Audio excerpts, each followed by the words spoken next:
লক্ষ্মীপুরের চন্দ্রগঞ্জে ভয়াবহ সড়ক দুর্ঘটনা। নোয়াখালী থেকে লক্ষ্মীপুরগামী যাত্রীবাহী একটি বাস রাস্তার পাশে খালে পড়ে গেলে ঘটনাস্থলেই কয়েকজন নিহত হন।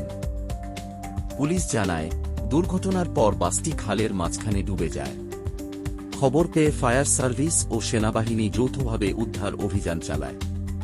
এ সময় ৩ জনকে অচেতন অবস্থায় উদ্ধার করা হয়। তাদের একজনকে নোয়াখালীর বেগমগঞ্জ থানার চন্দ্রগঞ্জ পূর্ব বাজার ন্যাশনাল হাসপাতালে নিলে চিকিৎসক হুমায়ুন রশিদ নামে এক যাত্রীকে মৃত ঘোষণা করেন।